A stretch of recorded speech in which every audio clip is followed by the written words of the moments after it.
मुंबई में मेयर पद को लेकर हर पार्टी अपनी जोर आजमाइश कर रही है और इसी बीच बड़ी खबर ये आ रही है कि मुंबई में उद्धव ठाकरे के नेता संजय राउत खुद देवेंद्र फडणवीस से मिलने उनके घर पहुंचे हैं और उनके हाथों में फूलों से भरा हुआ बुके भी था, यानी कि फ्लावर बुके लेकर संजय राउत सीएम देवेंद्र फडणवीस से मिलने पहुंचे। अब संजय राउत की तरफ से ये मिलने की कोशिश क्यों की गई है, इसे समझना बिल्कुल आसान है। साफ साफ है कि संजय राउत यहाँ पर सेटिंग करने के लिए पहुंचे हैं, लेकिन इससे भी बड़ी खबर ये आ रही है कि सीएम देवेंद्र फडणवीस ने संजय राउत से मिलने से ही मना कर दिया। जी हाँ, संजय राउत से मिलने से ही मना कर दिया गया। और खबर तो ये भी आ रही है कि राउत ने जब जबरदस्ती की तो राउत की इन हरकतों की खबर दिल्ली बीजेपी तक पहुंच चुकी है। दिल्ली तक संजय राउत की इन हरकतों की खबर पहुंच चुकी है। तो क्या है पूरा मसला, आपको भी दिखाते हैं। आप भी वीडियो को शेयर करें और अपनी राय कमेंट बॉक्स में जरूर दें।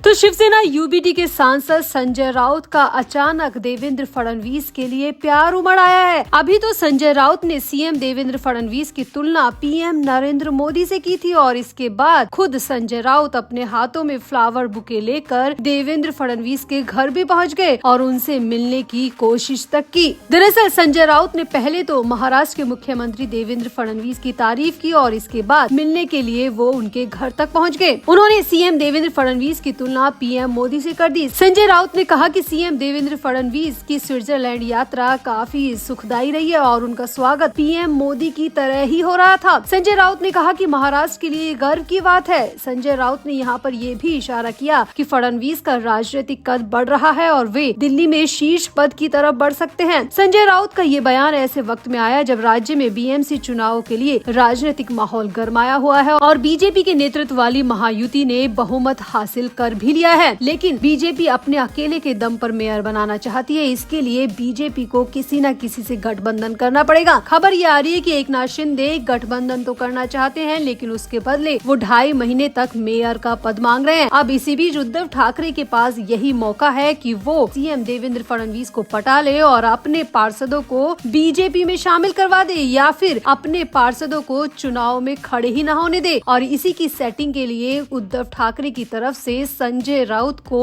उनके घर तक भेजा गया। खबर आ रही है कि संजय राउत उद्धव ठाकरे के निर्देश पर ही सीएम देवेंद्र फडणवीस के घर गए थे और उनसे मिलने की कोशिश भी की, लेकिन यहाँ पर सीएम देवेंद्र फडणवीस को अचानक देश से बाहर जाना था। इसी वजह से सीएम देवेंद्र फडणवीस की तरफ से उनसे मिलने से ही मना कर दिया गया। संजय राउत बिना मिले ही उनके घर से लौट आए और तो और संजय राउत को वहाँ पर किसी ने ज्यादा एंटरटेन भी नहीं किया। खबर आ रही है कि संजय राउत ने वहाँ पर काफी जोर आजमाइश की कि उनकी 2 मिनट की मुलाकात भी हो पाए, लेकिन देवेंद्र फडणवीस की तरफ से साफ साफ इनकार कर दिया गया। राउत वहां पर खड़े भी रहे, इंतजार भी किया, लेकिन संजय राउत के हाथ देवेंद्र फडणवीस का इनकार ही आया। खबर आ रही कि संजय राउत की इस हरकत की वजह से देवेंद्र फडणवीस को एयरपोर्ट पहुंचने में भी काफी मुश्किल का सामना करना पड़ा, क्योंकि संजय राउत दरवाजे पर ही खड़े थे और ऐसे में सीएम देवेंद्र फडणवीस की गाड़ी को भी वहीं से निकलना था। हालांकि इसके बाद संजय राउत ने एक्स पर मराठी में पोस्ट करते हुए देवेंद्र फडणवीस की तारीफों के पुल बांध दिए। संजय राउत ने कहा कि जैसे प्रधानमंत्री मोदी का विदेश में गर्मजोशी से स्वागत होता है, वैसे ही मुख्यमंत्री देवेंद्र फडणवीस का भी स्विट्जरलैंड के जूरिख में स्वागत हुआ। उन्होंने आगे कहा कि यही ऐसी बात है जिससे हर मराठी व्यक्ति खुश होता है। संजय राउत ने कहा कि नगर निगम चुनाव में शानदार जीत हासिल करने के बाद फडणवीस की राजनीतिक यात्रा दिल्ली में सर्वोच्च पद की ओर बढ़ती हुई दिखाई दे रही है। यहाँ पर संजय राउत ने देवेंद्र फडणवीस की तुलना नरेंद्र मोदी से कर दी और साथ ही साथ उन्हें सच्चा मराठी तक कह दिया, यानी कि कुल मिलाकर संजय राउत हर तरीके से देवेंद्र फडणवीस को पटाने की कोशिश कर रहे हैं। वो उनके घर भी पहुंचे, फ्लावर बुके लेकर पहुंचे, 2 मिनट की मुलाकात के लिए काफी देर इंतजार भी किया और इसके बाद भी बात नहीं बनी तो उन्होंने सोशल मीडिया साइट पर देवेंद्र फडणवीस की तारीफों के पुल बांध दिए। तो कुल मिलाकर यहाँ पर संजय राउत की कोशिश फडणवीस को पटाने की है और ये कोशिश क्यों की जा रही है ये समझना बिल्कुल भी मुश्किल नहीं है।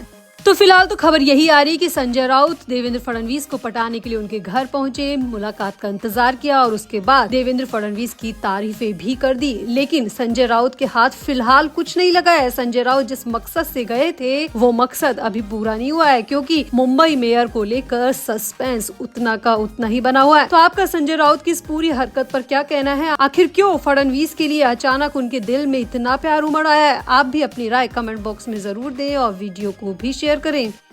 तो महाराष्ट्र के नगर निकाय चुनाव और बीएमसी में मिली करारी हार के बाद शिवसेना गुट के उद्धव ठाकरे ने बीजेपी और एकनाथ शिंदे पर तीखा हमला बोला है। नवनिर्वाचित नगर सेवकों को संबोधित करते हुए न केवल हार की वजहों पर खुलकर बात की, बल्कि महायुति पर निशाना साधा और खास तौर पर एकनाथ शिंदे पर उद्धव ठाकरे ने यहाँ पर निशाना साधा। उद्धव ठाकरे ने कहा कि हालिया चुनाव में पार्टी की सफलता किसी एक चेहरे की वजह से नहीं, बल्कि उन जमीनी कार्यकर्ताओं की मेहनत का परिणाम है जिन्होंने विपरीत परिस्थितियों में भी पार्टी का साथ नहीं छोड़ा। उद्धव ठाकरे ने कहा, मैं सिर्फ चेहरा हूँ, असली वास्तुकार तो वो लोग हैं जो गली मोहल्लों में पार्टी के लिए डटे रहे, खड़े रहे। यानी कि यहाँ पर उद्धव ठाकरे ने पहले अपनी पार्टी के लोगों का उत्साहवर्धन किया। उद्धव ठाकरे ने ये भी माना कि यह संघर्ष बेहद कठिन परिस्थितियों में लड़ा गया, जब सत्ता, संसाधन और संस्थागत ताकत उनके पक्ष में नहीं थी। यहाँ पर उद्धव ठाकरे ने पहले बीजेपी पर निशाना साधते हुए कहा कि उनके विरोधी ये सोचते हैं कि कागज और चुनाव चिन्ह छीनकर शिवसेना को खत्म किया जा सकता है, लेकिन माटी से जुड़ी शिवसेना को कोई समाप्त नहीं कर सकता। उद्धव ठाकरे ने यहाँ पर एकनाथ शिंदे पर हमला बोलते हुए कहा कि शक्ति, पैसा और धमकी के जरिए लोगों को तोड़ने की कोशिश की और दल बल को बढ़ावा दिया। उद्धव ठाकरे ने आगे कहा कि जो लोग पार्टी छोड़कर गए वे भले ही सत्ता के साथ खड़े हों, लेकिन असली शिवसैनिक की निष्ठा आज भी अड़िग है और इसे न खरीदा जा सकता है और न ही बेचा जा सकता है। यहाँ पर उद्धव ठाकरे ने एकनाथ शिंदे का नाम लेकर कहा कि मुझसे मेरा सब कुछ छीन लिया गया, मेरे पिता की बनाई हुई पार्टी को मुझसे छीन लिया गया, उनके बनाए हुए चिन्ह को मुझसे छीन लिया गया, उनके बनाए हुए फंड तक को मुझसे छीनने की कोशिश की गई। इतना ही नहीं, जो लोग मेरे पिता के समय से पार्टी के साथ हैं, उन्हें भी फुसलाने की कोशिश की गई। उद्धव ठाकरे ने यहाँ पर आरोप लगाते हुए कहा कि शिंदे जब बहकावे से अपने साथ लोगों को नहीं ला पाए तो उन्होंने धमकाकर, दबाव बनाकर, जेल में डालने की धमकी देकर लोगों को अपनी तरफ लिया है। उद्धव ठाकरे ने कहा कि निकाय चुनाव में भी सब कुछ यही पर दोहराया गया, लोगों को धमकाकर हमारी पार्टी से लिया गया, जेल में डालने की धमकी देने के बाद हमारी पार्टी के कुछ लोग मजबूरी में उनके साथ जाने को मजबूर हो गए, वरना वो दिल से कभी नहीं जाना चाहते थे, क्योंकि एक उम्र बाद जेल का डर सभी को लगता है। उद्धव ठाकरे ने कहा कि झूठे केस बनाए जाते हैं, झूठे केस में फंसाया जाता है और कोई उनकी बात नहीं मानता तो उन्हें जेल में भी डलवा दिया जाता है। उद्धव ठाकरे ने कहा, लेकिन हमें जितनी भी सीट मिली है, हमें जितनी भी जीत मिली है, ये हमारी अपनी जीत है, उन लोगों की जीत है जिन्होंने मुश्किल परिस्थितियों में भी पार्टी का साथ नहीं छोड़ा। उद्धव ठाकरे ने यहाँ पर साफ साफ कह दिया कि मेयर हमारा ही बनता, लोग हमें ही चुनते, लेकिन यहाँ पर वोट चोरी की गई है, वोटों को खरीदा गया है। यहाँ पर उद्धव ठाकरे ने बीजेपी और एकनाथ शिंदे पर वोट चोरी और वोट खरीदने तक का आरोप लगा दिया। यानी कि कुल मिलाकर उद्धव ठाकरे ने अपनी हार का पूरा ठीकरा एकनाथ शिंदे और सत्ता पक्ष यानी कि बीजेपी पर फोड़ दिया। अब आपको क्या लगता है, क्या वाकई में उद्धव ठाकरे की इस हार की वजह एकनाथ शिंदे है या बीजेपी है, या फिर उद्धव ठाकरे खुद अपनी हार की खुद वजह है? क्योंकि उद्धव ठाकरे ने इतने सालों से काम नहीं किया और अचानक से जब सब कुछ उनके हाथ से चला गया तब जाकर उनकी आंख खुली, लेकिन जनता उनके इन इरादों को भाप गई और जनता ने उनके मराठी अस्मिता और हिंदी मराठी वाले मुद्दे को सिरे से खारिज कर दिया। आपको क्या लगता है, उद्धव ठाकरे की असली हार की वजह क्या हो सकती है? आप भी अपनी राय कमेंट बॉक्स में दें और वीडियो को भी शेयर करें।